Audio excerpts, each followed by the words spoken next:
Greetings of the day to all of you. The last class we had was an online interactive session where we solved a numerical problem using the superposition principle for circuit analysis or simplified circuit analysis. We also solved the same numerical problem using an alternative approach that was solving with the help of source transformations. We tried first by transforming only one source and then simplifying the circuit analysis. We also tried by transforming multiple sources in the circuit and proceeding with the circuit analysis through multiple source transformations. So till now we have studied different ways of analyzing circuits such as nodal analysis, mesh analysis, superposition principle, and source transformations.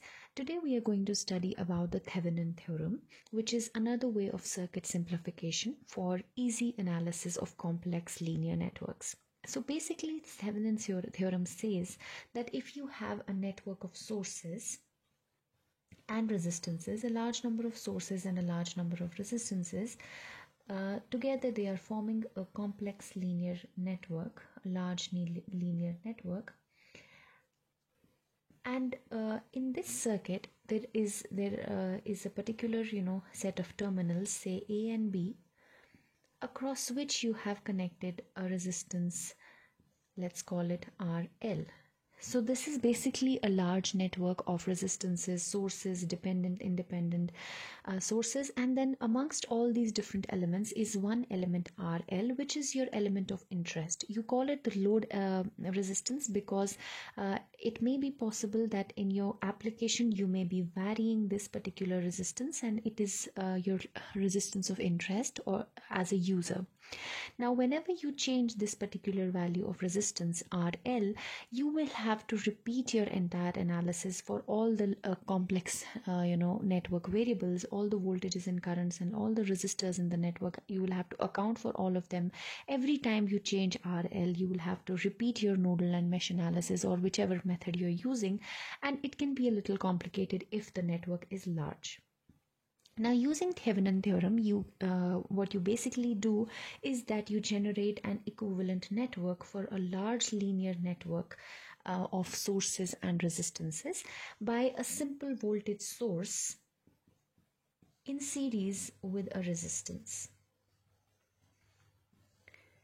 So the nodes A and B in between which your load resistance is connected, those particular nodes are still preserved. You can still connect those your load resistance between those two nodes, and the remaining circuit, the large complicated linear network, is now replaced by a simple voltage source in series with a resistance. The voltage source that represents this equivalent, which is an equivalent of this linear network, is called the Thevenin voltage or VTH, and the entire impedance of this linear network is clubbed together in the form of RTH. So even if now you change RL, you change your load resistance, you will have to repeat the analysis, but now the circuit is very small. You can quickly find the current through this load resistance because you have to deal with just one voltage source and one extra resistance in the circuit. In contrary to a complex network of a large number of sources and a large number of elements, large number of resistors, if you would change your load resistance, then you had to repeat the analysis for a complicated set of equations.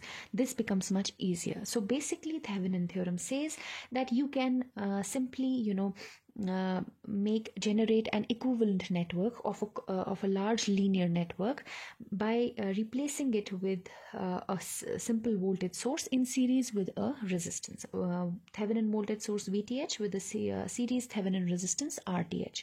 Now what is VTH and what is RTH? So VTH basically is the open circuit voltage.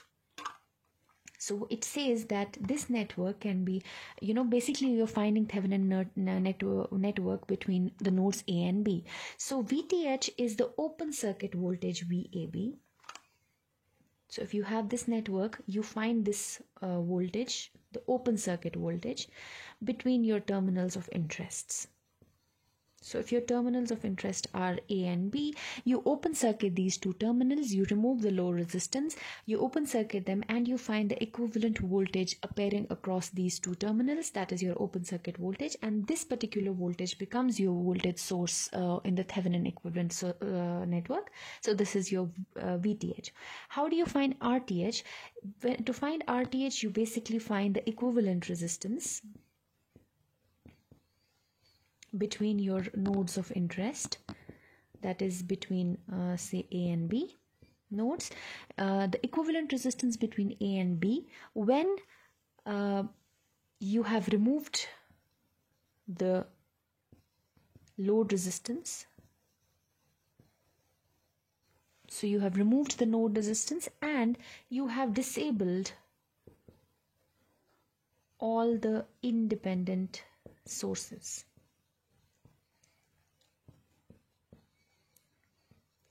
So in order to generate a Thevenin equivalent for a complex or large linear network, you have to find VTH and RTH, and then you can simply connect them in series to obtain the Thevenin equivalent network. Now to find VTH, you basically open circuit your terminals, you remove the load resistance, you open circuit it, and you find the voltage across these two terminals. So that is your open circuit voltage. And in order to find RTH, you open circuit these two terminals, you remove the load resistance, and you also disable all the independent sources in the network. Now how do you disable independent sources? If it is an independent voltage source, you short it, and if it is an independent current source, then you open it. I have discussed this earlier in superposition principle as well, that you can disable sources by shorting voltage sources and opening current sources. But you must remember that in order to find RTH, you can disable only independent sources and never dependent sources. Just like in superposition principle also, you were not able to disable any dependent source. Similarly, when dealing with Thevenin theorem, in order to find RTH, you cannot disable any dependent source, only independent sources can be disabled. Now let's take an actual example, so this is clearer to you how we can proceed with the circuit analysis using Thevenin equivalent circuits. Now there are two cases. One is when you have a circuit with only independent sources. Obviously it will be relatively easier to solve, because when you're finding RTH, you can easily kill or disable all those sources and find your equivalent resistance. So let's first take the simpler case when the circuit has only independent sources. So you can kill all the sources when you are finding RTH. Let's take a simple example. So I have a 32 volt source with a 4 ohm resistance and another 12 ohm resistance.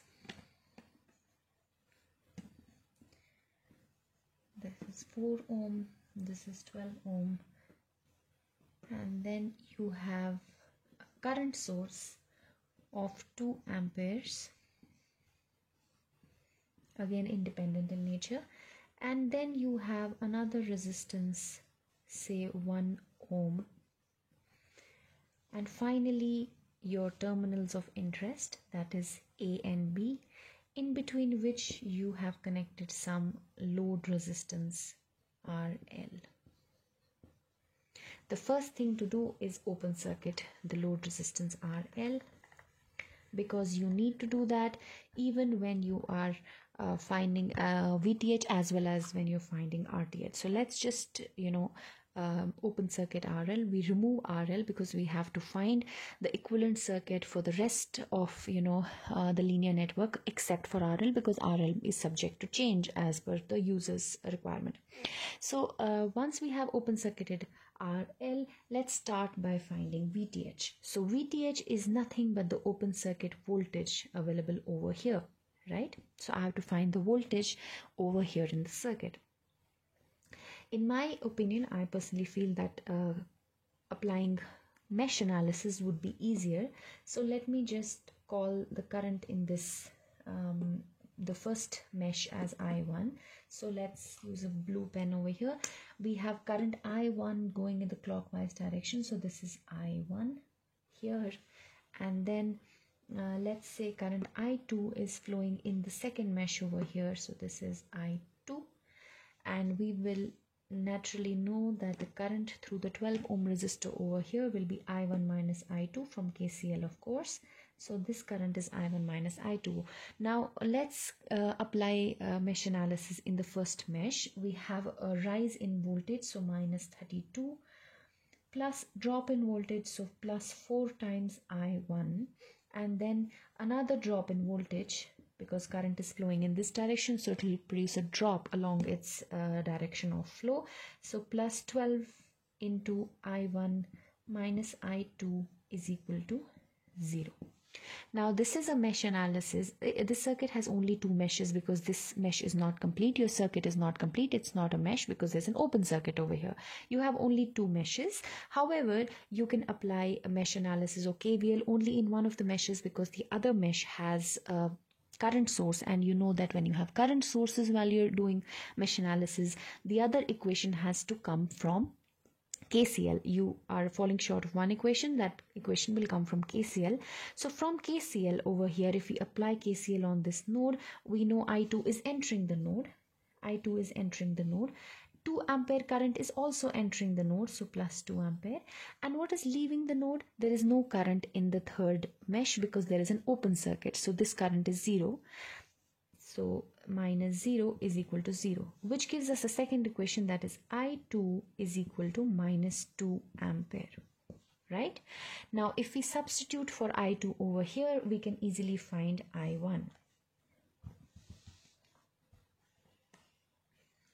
So we know that I2 is equal to minus 2 ampere.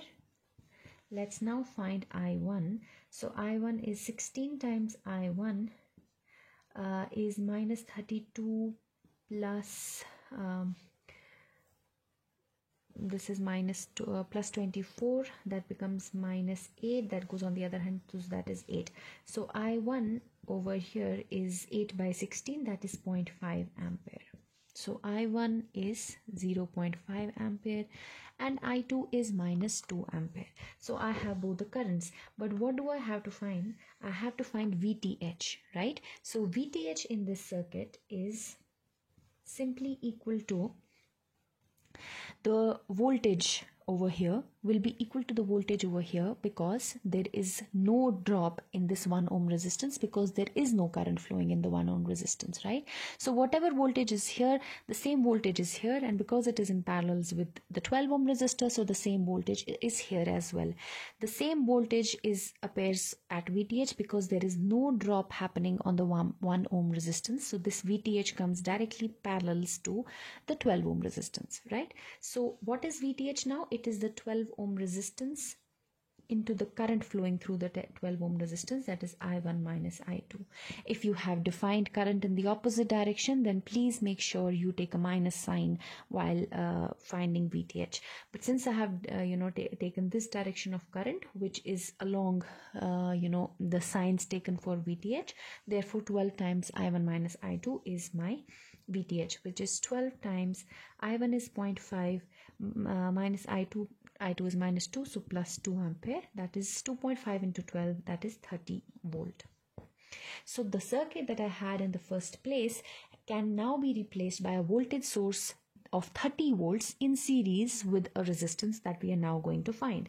Now the voltage source, the current source, and the network of all these resistance are going to be replaced by one voltage source and one resistance only. We have found the value of the voltage source, that is 30 volts. So we know already that VTH is equal to 30 volts.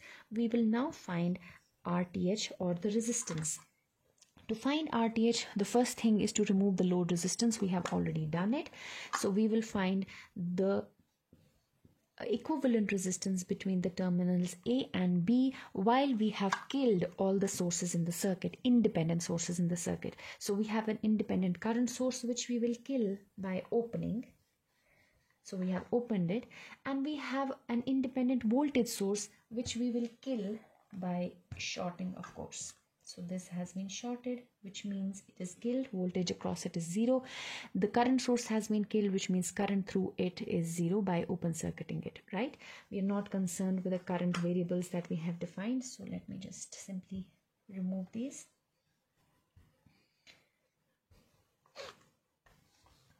So this is the circuit that we will use to find RTH. Now we have killed all the sources, current source is gone, voltage source is gone. So how do you find RTH? RTH is simply the resistance between these two terminals. 4 and 12 are in parallel. So RTH is simply 4 in parallels with 12 plus, because the combination is in series with 1 ohm, plus 1. So this is 4 into 12, that is 48, divided by 4 plus 12, that is 16, plus 1. So this is 16 into 3 plus 1, that makes it 4 ohm.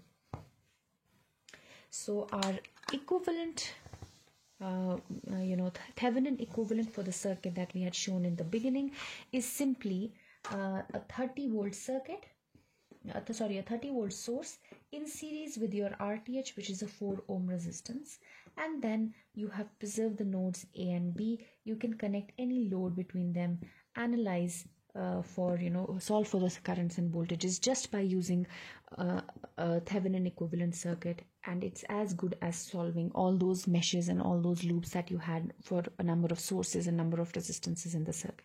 So this is another method of simplifying circuit analysis by replacing a complex linear network, a large linear network of multiple sources and elements, by a single voltage source in series with a resistance, VTH, in series with RTH.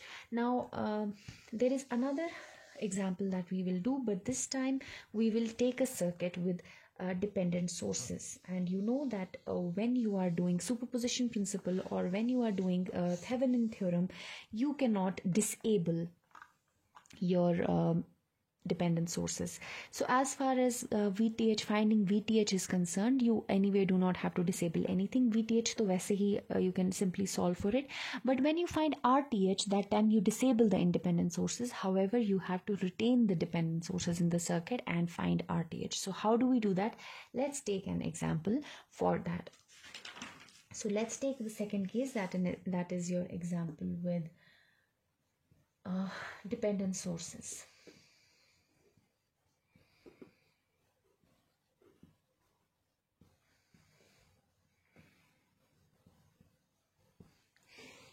All right, so the example is, you have a mix of dependent and independent sources. So you have a 5 ampere source, and then across it is a resistance, then another resistance, then another resistance, then another resistance, and the load is already shown disconnected. So these are your terminals of interest. Let's call them A and B. You have to find the open circuit voltage. It's already open circuited. You have to find the open circuit voltage that becomes your VTH, and you have to find the equivalent resistance between these two terminals, that is your RTH, right? You also have a dependent source over here, which is a dependent voltage source.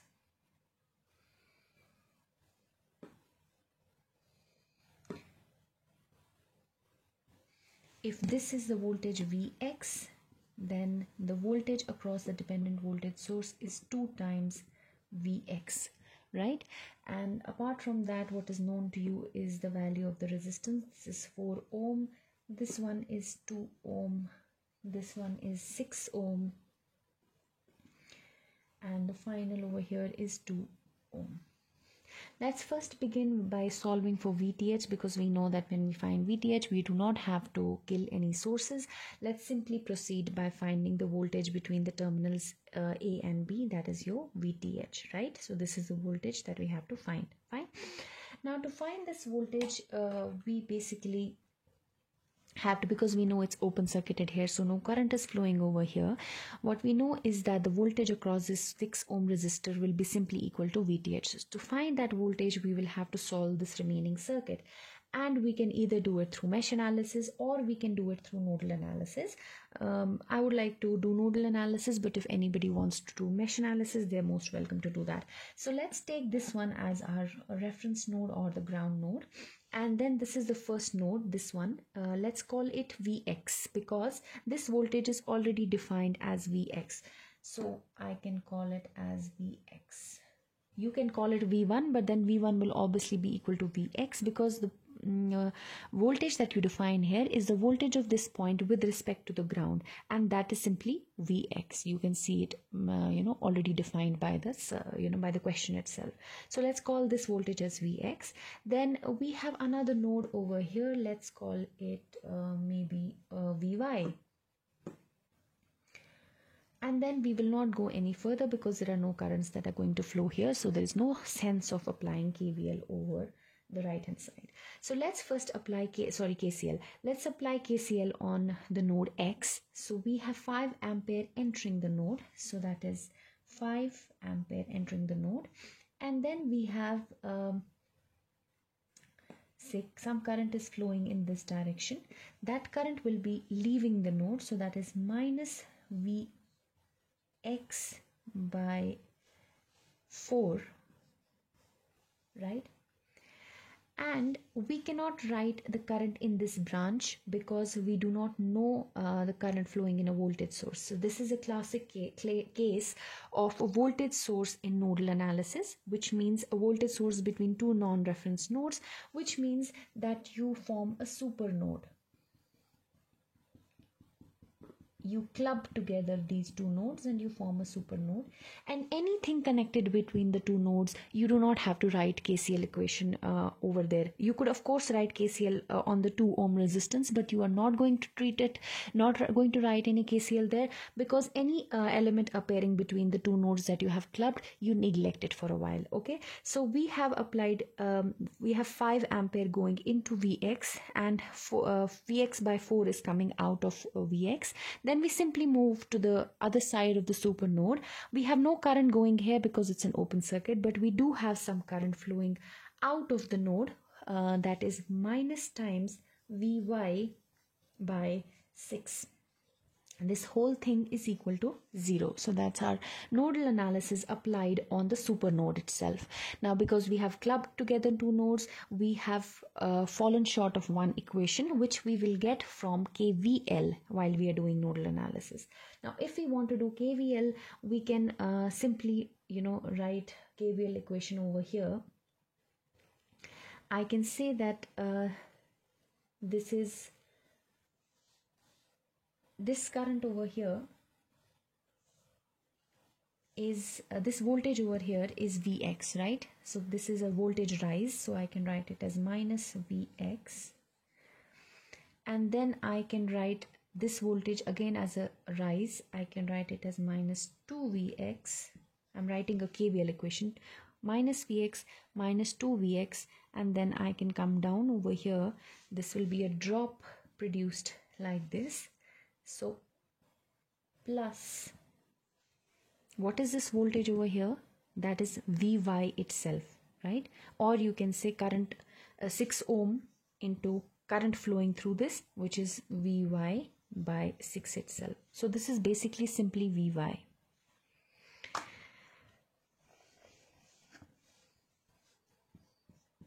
Is equal to 0.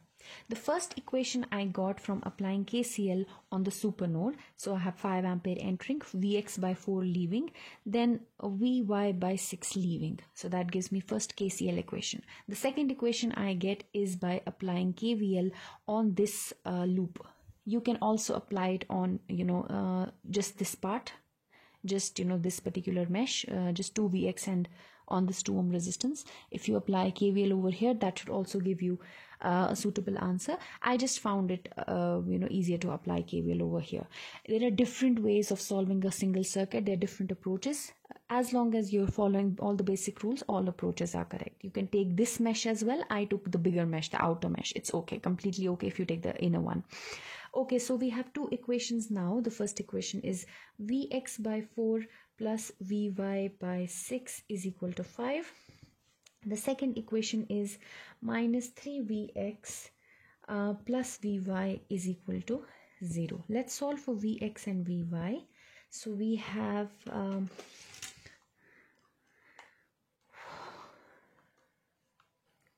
1 by 4, 1 by 6 and 5. I would encourage you to solve as I solve in the video lecture. So you are also solving on your own while I am solving. So Vx is 20 by 3 and Vy is 20 volts.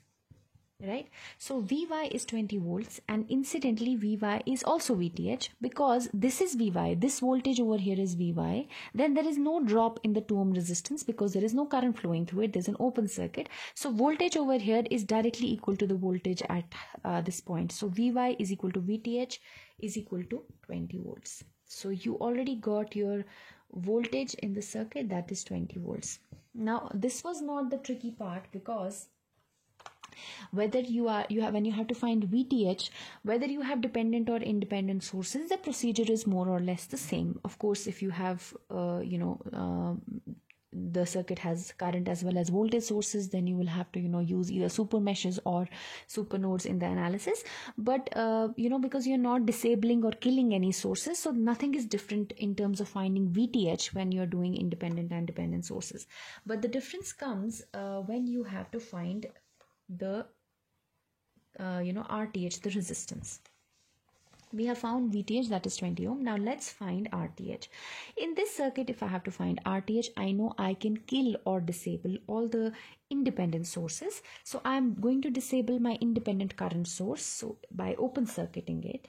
However, I cannot kill or short my dependent voltage source because it is dependent in nature. So this remains as it is. So this is my circuit and I have to find RTH. Let me redraw it because I have defined some variables. I don't want you to get confused. So let's redefine this circuit a bit.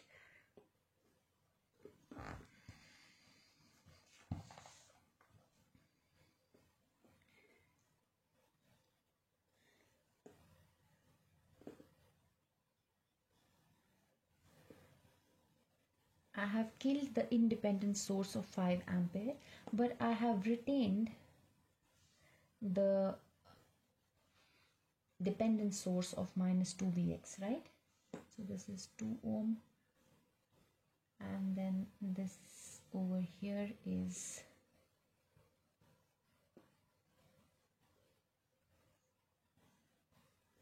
minus plus 2 times Vx, right? And then you have a 2 ohm resistance over here and you have to find the resistance between the terminals A and B. अब जब आपके circuit में सिर्फ independent sources होते थे, when you had only independent sources in the circuit, in that case you did not you would kill or disable all those sources and you would get a linear network of resistances which was easier to solve using simple parallel series combinations. But in this case you also have a voltage source and it is not very easy to find the equivalent resistance just by doing an equivalent series parallel combination. To find the equivalent resistance appearing between the terminals A and B, when you have a dependent source in the circuit, whether it is a voltage source or a current source, you may have to inject some voltage into the circuit. So I assume that I have injected a voltage into the circuit.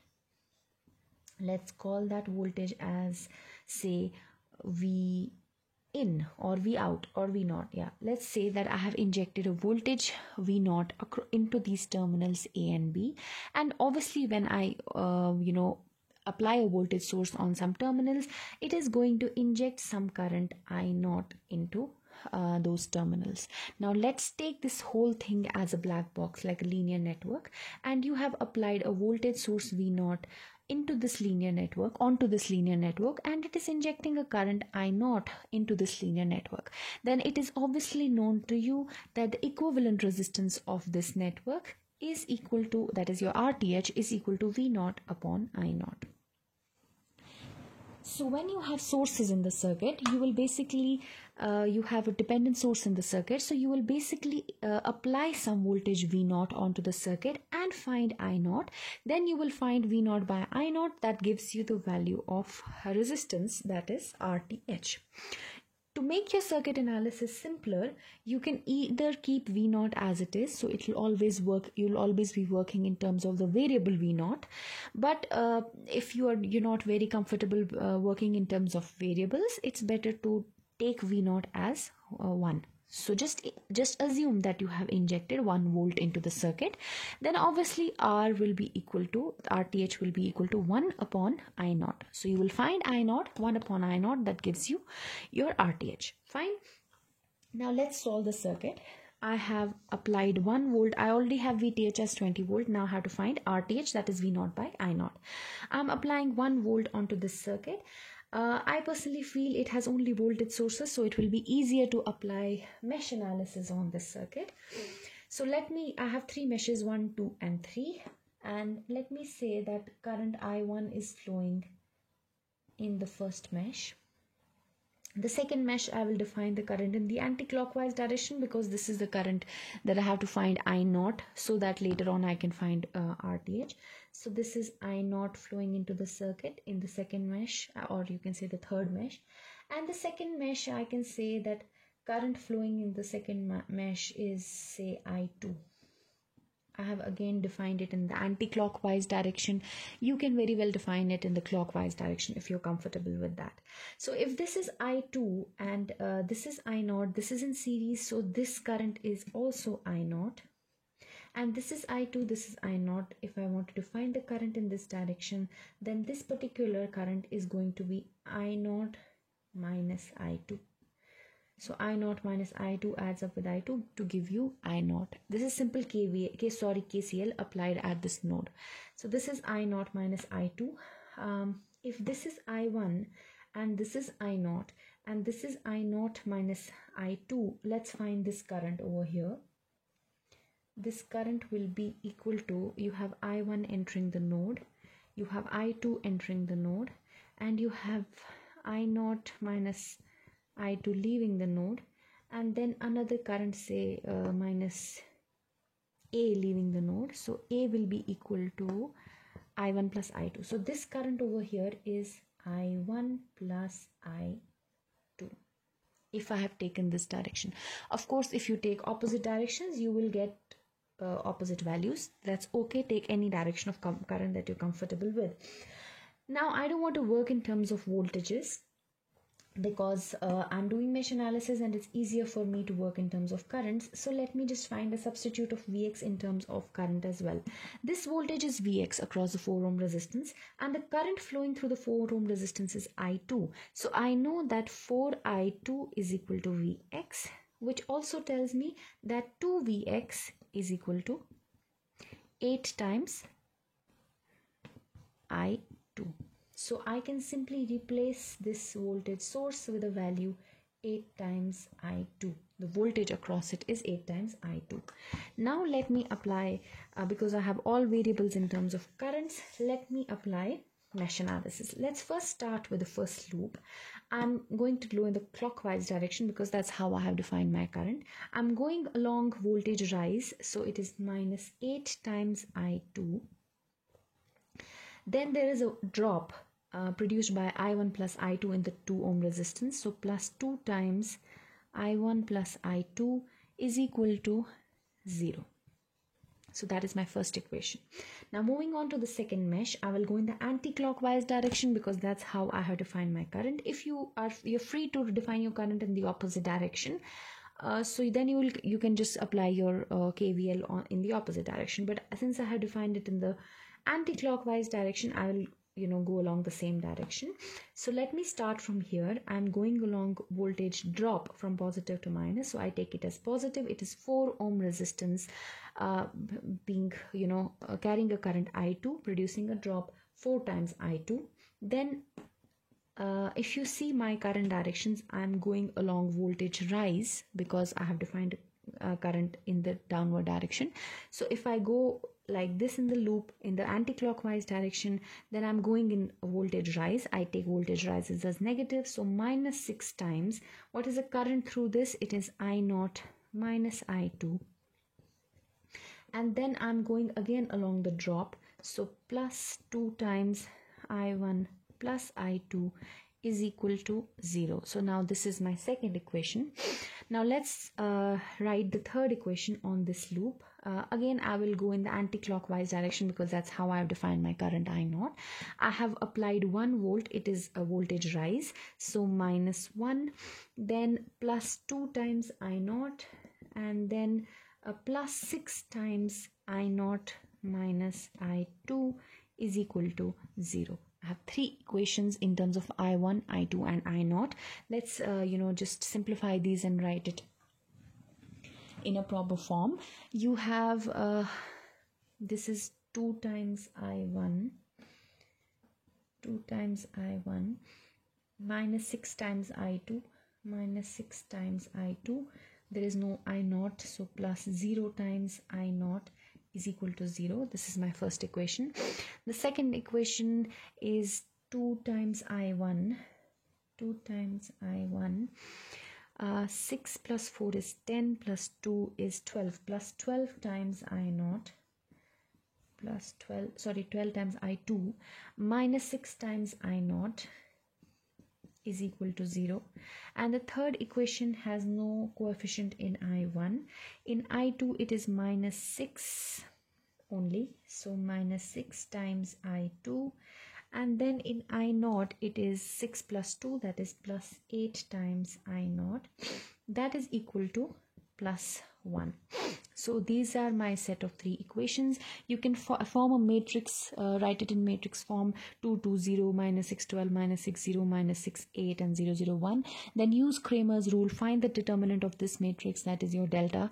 Then find delta 1 by replacing the first column by these 3 set of values. Then delta 2 by replacing the second column by these 3 values. Then delta 3 by replacing the third column by these 3 values. And then you can find delta 1 by delta, delta 2 by delta, delta 3 by delta to give you respective values of I1, I2 and I0. That is solving using Cramer's rule. I highly encourage you to solve this using Cramer's rule, but since I want to save on time and since this is not a maths class, I am going to use a calculator. So this is 2 minus 6, 0, 0. So you can solve up to 3 simultaneous equations using a calculator. For greater, if you have a 4 by 4 matrix, then you may have to use Cramer's rule. There is no other option. Then you have 2, 12 minus 6, and then you have 0. This is 0. This is minus 6. This is 8, and finally you have 1.